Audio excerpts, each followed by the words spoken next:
귀순 병사의 상태가 현재 위독한 것으로 전해졌습니다. 수술을 집도한 이국종 교수의 목소리 들어보시죠.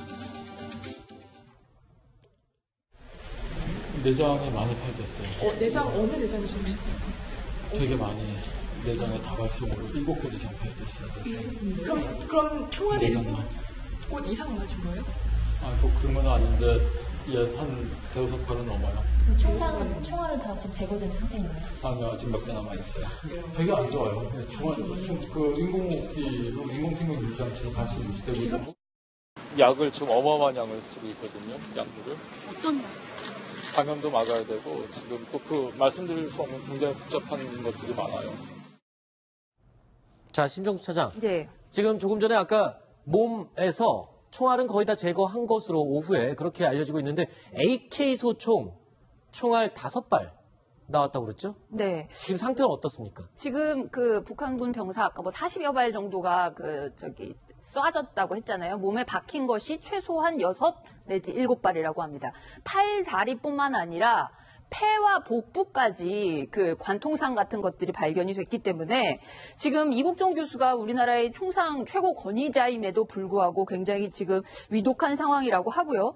이미 3시 반에 우리 군에서 발견을 해서 병원에 도착했을 때가 이미 1시간이 지난 뒤였습니다. 네. 이렇게 다발성 총상인 경우에는 1시간 정도가 골든타임인데 그걸 지나서 왔기 때문에 어쨌든 앞으로 열흘 정도를 지켜봐야 한다고 하는데요.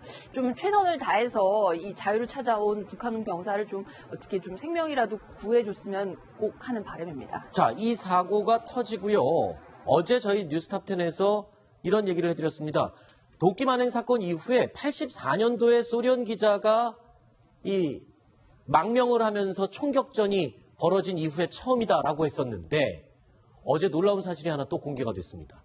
이게 총격전이 벌어졌던 게 2007년 9월에도 한 번이 있었는데 어제 알리지 않고 있다가 어제서야 그게 드러났다고요. 국방부가 참 희한합니다. 7년 만에 2007년도 9월에 JSA를 통해서 귀순했던 북한군 병사가 있다는 사실을 7년 만인 어제 슬쩍 언론에 발표를 했습니다. 네. 2007년 10월에 남북 정상회담이 있었죠. 당시 노무현 정부였는데요. 당시 통일부에서 일했던 관리에 따르면 당시 어떤 햇볕 정책이라든지 남북 정상회담을 앞두고 북한군을 자극하지 않기 위해서 북한 쪽을 자극하지 않기 위해서 그렇게 북한군이 귀순한 사실을 군이 의도적으로 좀 은폐를 했던 거 아니냐 이런 해석도 나오고 있는 상황입니다. 그래서 84년뿐만 아니라 2007년 이번에 3번째가 되겠습니다. 네. 자, 일단은 이 북한군 병사 이 사진 한 장, 동아일보가 지금 보도하고 있는 사진인데요. 지금 호송되는 모습, 급하게 가는 모습입니다. 이 사진, 일단은 이 병사에 대한 신병 보호를 위해서 이름이나 이런 건 일체 알리지 않고 있는 상황이죠. 네, 맞습니다. 아직은 국방부에서 이 병사에 대해서 구체적인 신원을 파악해주고 있지는 않습니다. 그래서 누구고 어디에 살고 고향은 어디인지 이런 것들은 아직 나오지 않고 있는데요. 저희 동아일보에 있는 사회부 전영환 기자가 이분의 이름이 어떻게 됐는지 한번 찾아봤습니다. 무명남으로 돼 있군요. 네, 수액이 보통 꽂혀 있거든요. 네. 병실에는 수액이 꽂혀 있으면 보통 사람들의 이름이 적혀 있습니다. 그리고 생년월일 같은 것들이 적혀 있는데 나이만 18세로 이렇게 나와 있고 18살로 확인이 됐군요. 네, 18살로 나와 있고 이름은 그냥 무명남 이렇게 나와 있습니다. 네, 이름이 무명남이 아니라 이름이 없다. 이렇게 표시를 한 겁니다. 그런데 저 나이가 굉장히 관심이 높습니다. 왜냐하면 18살에 지금 북한군 병사로 있어요. 그러면 어떤 정도의 지금 위치입니까? 북한군에서. 그러니까 지난번에 군복 자체가 네. 인민군 하급 병사라 그랬거든요. 네. 이제 하전사면은 이제 하급 병사와 상급 병사가 있는데 네. 하전사인데 그 중에 더 낮은 계급이기 때문에 우리로 치면은 2등병, 1등병 정도 되는 겁니다.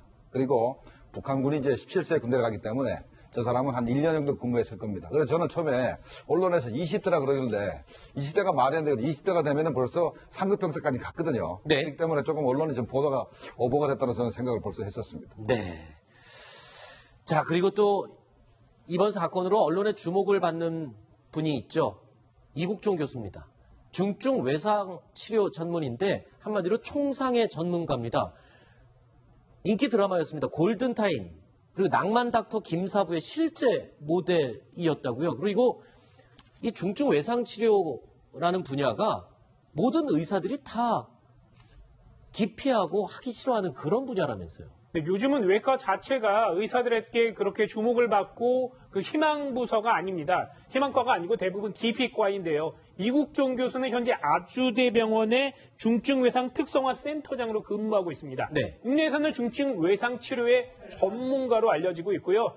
낭만다터 김사부 혹은 병원선 이런 드라마들의 실제 모델로도 알려져 있습니다. 이분이 언론의 주목을 받고 대중에게 알려진 건 2011년 아덴만 여명 작전에서 석해군 선장을 치료하면서 등장했습니다. 네. 그리고 또 교통사고로 안타깝게 목숨을 잃었던 가수 권리세 씨를 직접 집도했던 사람이기도 하죠. 근데 당시에 안타깝게도 과다출혈로 권리세 씨는 이 세상을 떠나는 상황이었었죠. 네.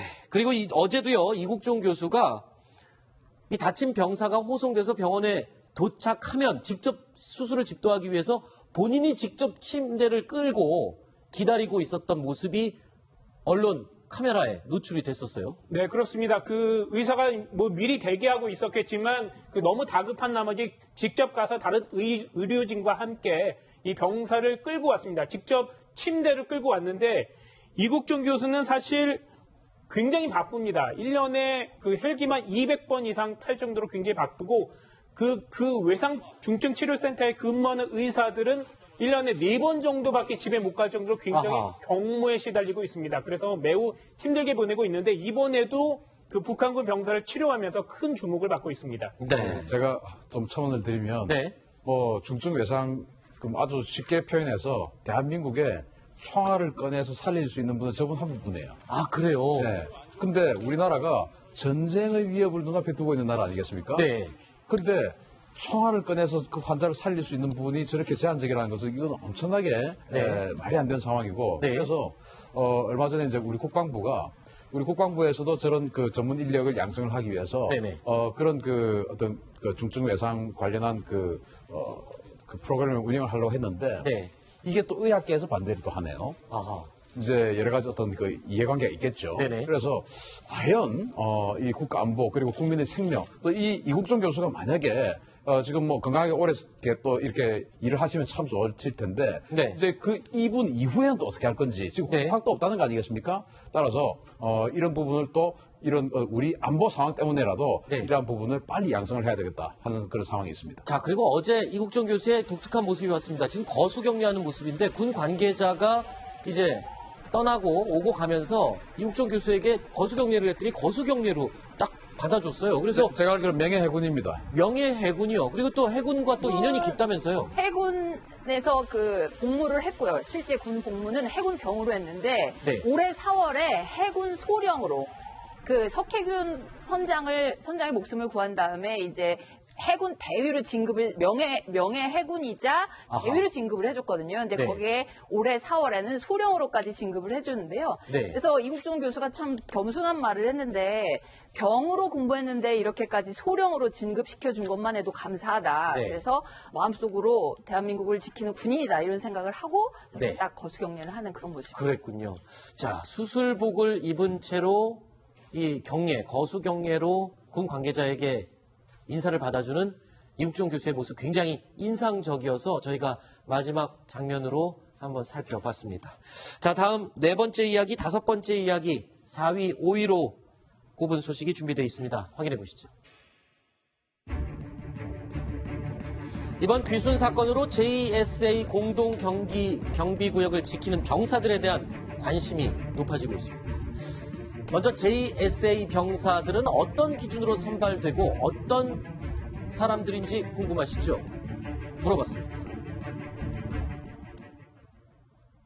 소대 선발 같은 경우요. 이제 180 이상을 다 뽑았고 그 양친이 다 계셔야 되고 대학 재학 이상 학력은 양한 시력 1.0 이상이 돼야 되고요. 그 인원을 추려서 그 중에서 이제 운동, 이제 어떤 운동을 얼마큼 했느냐 뭐 이런 거 해서 이제 또 일부 탈락하고 전과자라든지 문신이 있다든지 뭐 그다음에 사회에서 무리를 일으킨 적이 있는지 확인해야 되고 신체 등급 징병검사에서 1등급 이상 그 인원 중에서 뽑아서 제가 알기로는 이제 한 3개월에서 6개월 정도 또 신원조회를 그다음에 또 자체 훈련을 또 시작하는데요. 이제 자체 훈련에서 나고 되면 또 이제 일반 부대로 다시 가고요.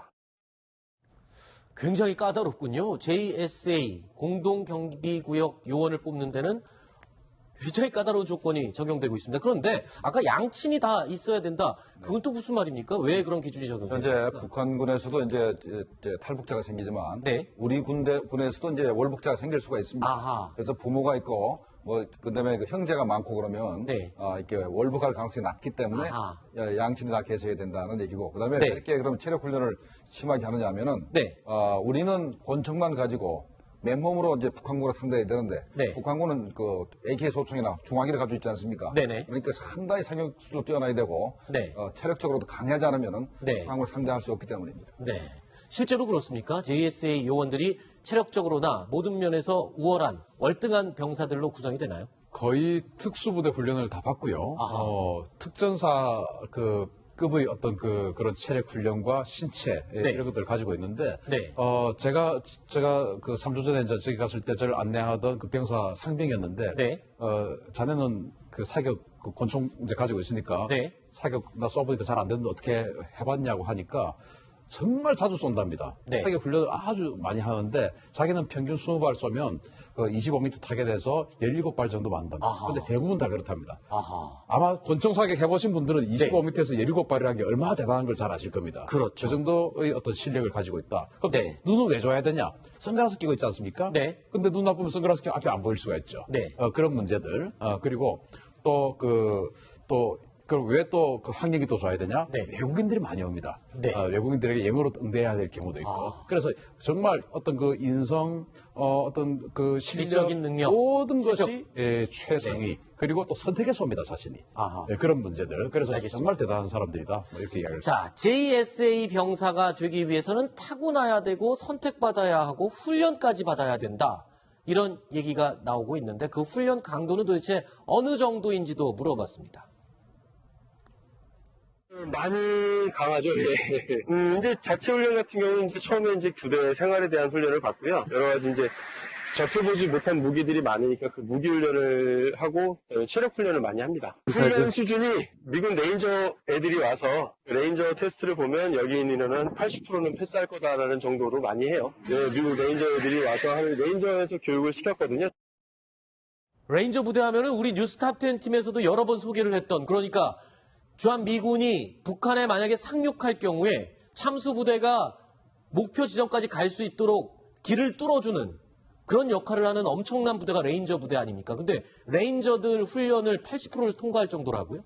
그래서 우리 영화 G.I. 제인이라는 영화 보면 네네. 그 훈련소에 들어갔다가 엄청나게 많은 탈락자가 생기지 않습니까? 네네. 그 정도로 힘든 게 레인저 훈련인데 그걸 이 JSA 정도 병사들 정도 되면 실제 레인저 부대원들이 와서 자기네도 훈련을 시키면서 야 너희들 정도 되면 80% 통과하겠다라고 네. 하는 거니까 겨우 80% 이런 게 아니고 네. 정말 대단한 것이다. 또 직업군인들이 아니잖아요. 네. 21개월 단기 복무하는 병사들인데 그 정도다. 이거 어마어마한 거죠.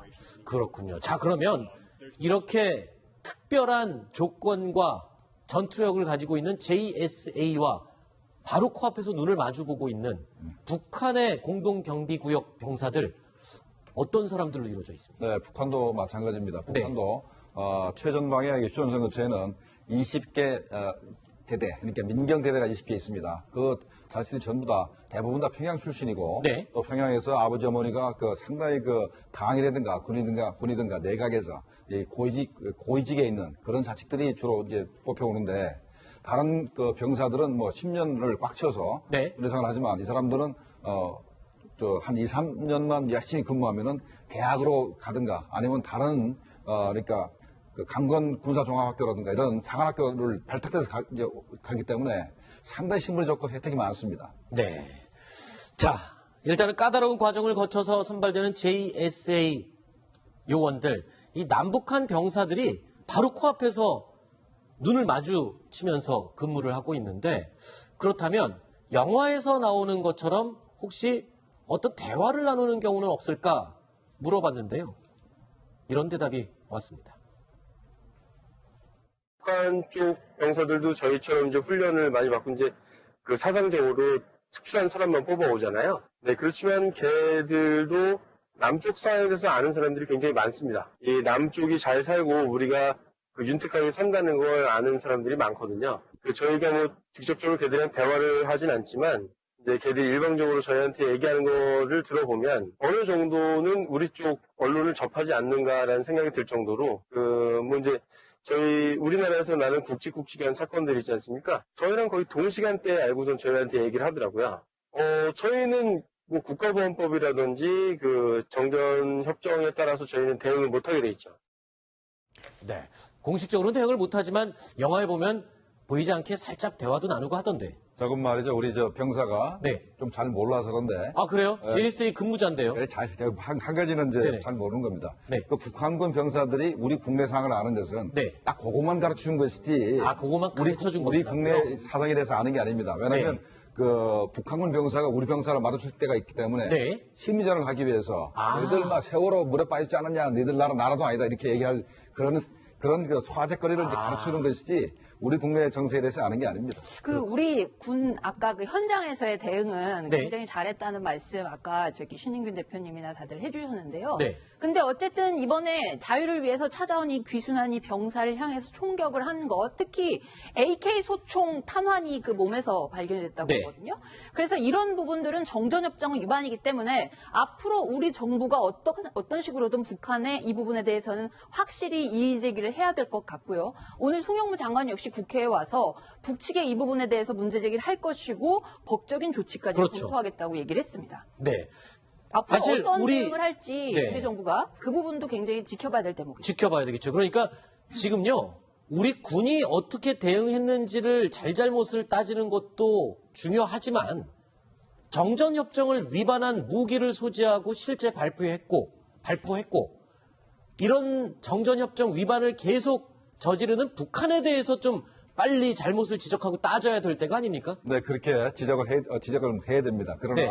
현재 문제는 북한이 전전협정을 스스로 파기했다라면서 혼자만 선언을 해버렸기 때문에 네. 현재 정전협정을 북한이 무시하고 있는 상태고 네. 또 하나는 현재 남북한 간에 항해 루트가 하나도 없습니다. 그래서 현재 무슨 뭐 회담이 나오지도 않고 우리가 북한에 항해할 수 있는 대북 확성기 방송으로 너희들 왜 그랬냐 이렇게밖에 할 수가 없는 상황입니다. 알겠습니다. 정전협정 우리는 준수하고 있지만 북한은 예전부터 아예 무시하고 있었던 그런 상황이었군요. 앞으로 열흘 정도를 지켜봐야 한다고 하는데요. 좀 최선을 다해서 이 자유를 찾아온 북한 병사를 좀 어떻게 좀 생명이라도 구해줬으면 꼭 하는 바람입니다. 자, 이 사고가 터지고요. 어제 저희 뉴스탑10에서 이런 얘기를 해드렸습니다. 도끼 만행 사건 이후에 84년도에 소련 기자가 이 망명을 하면서 총격전이 벌어진 이후에 처음이다라고 했었는데 어제 놀라운 사실이 하나 또 공개가 됐습니다. 이게 총격전이 벌어졌던 게 2007년 9월에도 한 번이 있었는데 어제 알리지 않고 있다가 어제서야 그게 드러났다고요. 국방부가 참 희한합니다. 7년 만에 2007년도 9월에 JSA를 통해서 귀순했던 북한군 병사가 있다는 사실을 7년 만인 어제 슬쩍 언론에 발표를 했습니다. 네. 2007년 10월에 남북 정상회담이 있었죠. 당시 노무현 정부였는데요. 당시 통일부에서 일했던 관리에 따르면 당시 어떤 햇볕 정책이라든지 남북 정상회담을 앞두고 북한군을 자극하지 않기 위해서 북한 쪽을 자극하지 않기 위해서 그렇게 북한군이 귀순한 사실을 군이 의도적으로 좀 은폐를 했던 거 아니냐 이런 해석도 나오고 있는 상황입니다. 그래서 84년뿐만 아니라 2007년 이번에 세 번째가 되겠습니다. 네. 자, 일단은 이 북한군 병사 이 사진 한 장, 동아일보가 지금 보도하고 있는 사진인데요. 지금 호송되는 모습, 급하게 가는 모습입니다. 이 사진, 일단은 뭐 이 병사에 대한 신병 보호를 위해서 이름이나 뭐 이런 건 일체 알리지 않고 있는 상황이죠. 네, 맞습니다. 아직은 국방부에서 이 병사에 대해서 구체적인 신원을 귀순 병사의 상태가 현재 위독한 것으로 전해졌습니다. 수술을 집도한 이국종 교수의 목소리 들어보시죠. 내장이 많이 파열됐어요. 내장 어느 내장이 좀 되게 많이 내장에 다발성으로 7곳 이상 파열됐어요. 그럼 총알이 내장만. 7곳 이상 맞은 거예요? 뭐 그런 건 아닌데 한 대여섯 발은 넘어요. 총알은 다 지금 제거된 상태인가요? 아직 몇 개 남아있어요. 되게 안 좋아요. 인공호흡기로 인공생명 유지장치로 다시 유지되고 있고 약을 지금 어마어마한 양을 쓰고 있거든요. 약물을. 어떤 약? 감염도 막아야 되고 지금 또 그 말씀드릴 수 없는 굉장히 복잡한 것들이 많아요. 파악해주고 있지는 않습니다. 그래서 누구고 어디에 살고 고향은 어디인지 이런 것들은 아직 나오지 않고 있는데요. 저희 동아일보에 있는 사회부 전영환 기자가 이분의 이름이 어떻게 됐는지 한번 찾아봤습니다. 무명남으로 돼 있군요. 네, 수액이 보통 꽂혀 있거든요. 네. 병실에는 수액이 꽂혀 있으면 보통 사람들의 이름이 적혀 있습니다. 그리고 네. 생년월일 같은 것들이 적혀 있는데 나이만 18세로 이렇게 나와 있고 18살로 확인이 됐군요. 네, 18살로 나와 있고 이름은 그냥 무명남 이렇게 나와 있습니다. 네, 이름이 무명남이 아니라 이름이 없다. 이렇게 표시를 한 겁니다. 그런데 저 나이가 굉장히 관심이 높습니다. 왜냐하면 네네. 18살에 지금 북한군 병사로 있어요. 그러면 어떤 정도의 지금 위치입니까? 북한군에서. 그러니까 지난번에 그 군복 자체가 네. 인민 자, 심정수 차장. 네. 지금 조금 전에 아까 몸에서 총알은 거의 다 제거한 것으로 오후에 그렇게 알려지고 있는데 AK 소총 총알 5발 나왔다고 그랬죠? 네. 지금 상태는 어떻습니까? 지금 그 북한군 병사 아까 뭐 40여 발 정도가 쏴졌다고 했잖아요. 몸에 박힌 것이 최소한 6 내지 7발이라고 합니다. 팔, 다리뿐만 아니라 폐와 복부까지 그 관통상 같은 것들이 발견이 됐기 때문에 지금 이국종 교수가 우리나라의 총상 최고 권위자임에도 불구하고 굉장히 지금 위독한 상황이라고 하고요. 이미 그 3시 반에 우리 군에서 발견을 해서 병원에 도착했을 때가 이미 1시간이 지난 뒤였습니다. 네. 이렇게 다발성 총상인 경우에는 1시간 정도가 골든타임인데 그걸 지나서 왔기 때문에 어쨌든